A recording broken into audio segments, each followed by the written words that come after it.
Out of all the units that I expect to get a release soon, I didn't expect these two at all. These two are the equivalent of putting anniversary character this early. They are JP 0.5 anniversary character, and we just got part of this like a few months ago. It wasn't even that long, and we haven't even got like the two part Dragon Quest collab and also Evolve, so why are we skipping this much, honestly?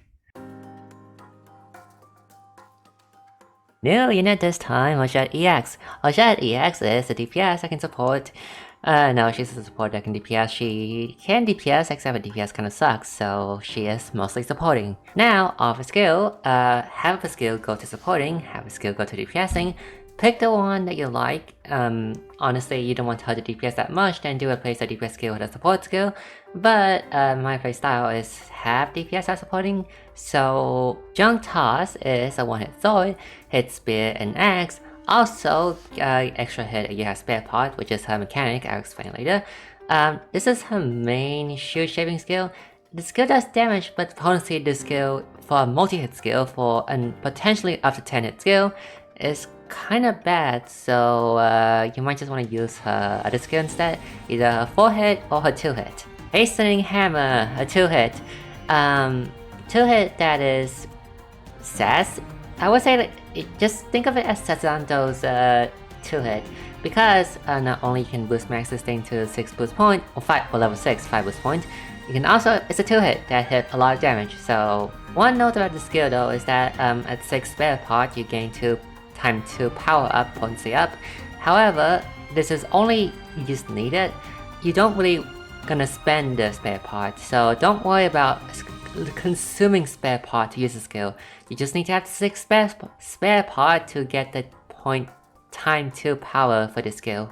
Critical scope is the same critical scope as it is in Octopath 2, which is guaranteed crit debuff onto an enemy.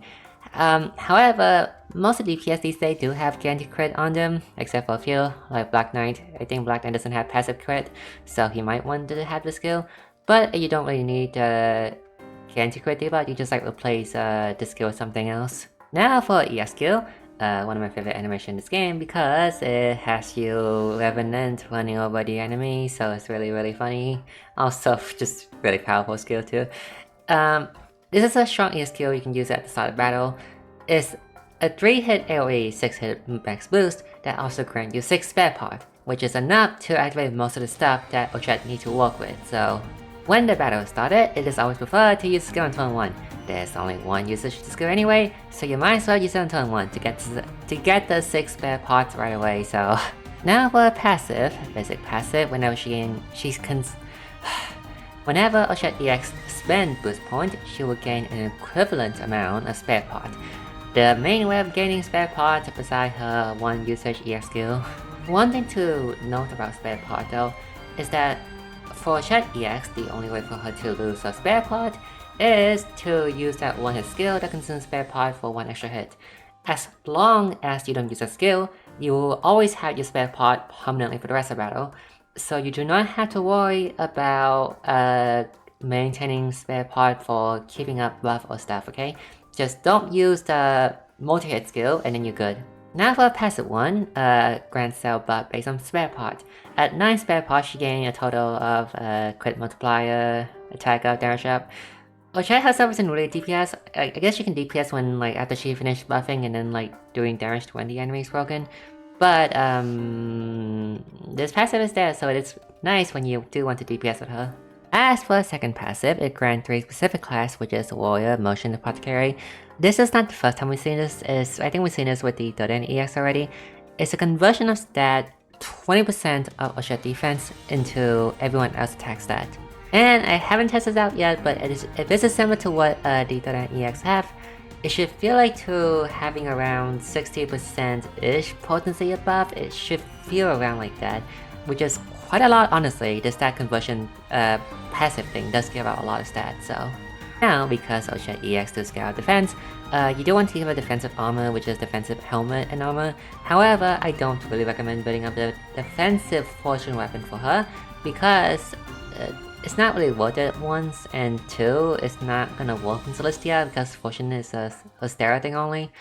And the slightly extra stat boost from the Fortune Defense weapon is not really worth it to ruin her damage over, so just use a normal attack weapon, Fortune attack weapon, okay? Don't try to build a Fortune Defense weapon for her. 75 potency up. I will say though, this passive it is nice and you should use it when the enemy is broken. However, most DPS they kind of have a potency up built in them. Maybe it's not really that worth it. I do heard that Audio got buffs, and I'm not sure if he got potency up or not, but if he doesn't, then this will really benefit him a lot. But most of this time you don't even need to activate this passive because most DPS these days already have a passive potency up built inside them, so...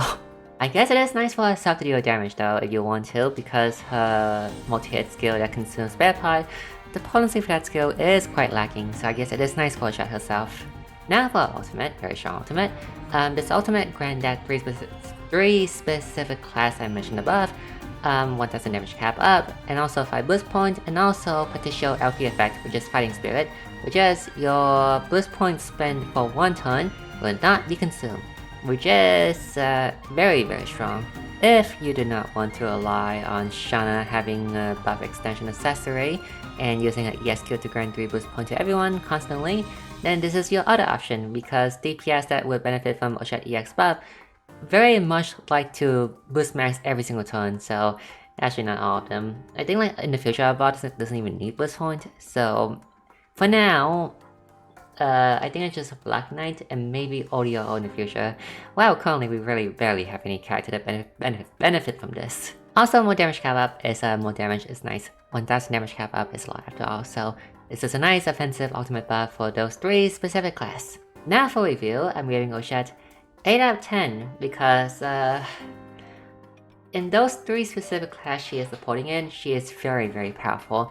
The stat conversion of defense, the other type of buff, and also the ultimate is all very strong for those 3 specific class. However, there is a lot of problem with this. One, obviously, it's only for these 3 class, so for other physical team like Dagger, they won't benefit from this. 2, not all DPS that can benefit from all Ochette buff. For example, Hardest is a scholar, so he won't benefit from any of this besides the sword damage up, and Ava in future doesn't even need boost point because he's a character that just boost max without needing boost point anyway. So therefore there is not a lot of character that would benefit from everything Ochette EX give. The only one I think of right now is Black Knight and maybe Audio in the future. And finally, this is a global problem only, but in JP she is supposed to be released after Ava, and Black Knight Ava with Ochette EX as a support was a thing for a while. But over here we don't have anyone as well like that. You can run Potus and Black Knight together, but Potus is scholar, so he won't benefit from the buff that Ochette give. So you're pulling for a unit that is waiting for future unit to be released to be useful. So, however, since I personally like Ochette, I won't minus point because of that. Which just to be noted that you're pulling her right now, you won't have that many characters to play with until future, until Ava or Audio release, or Audio buff free one release. So.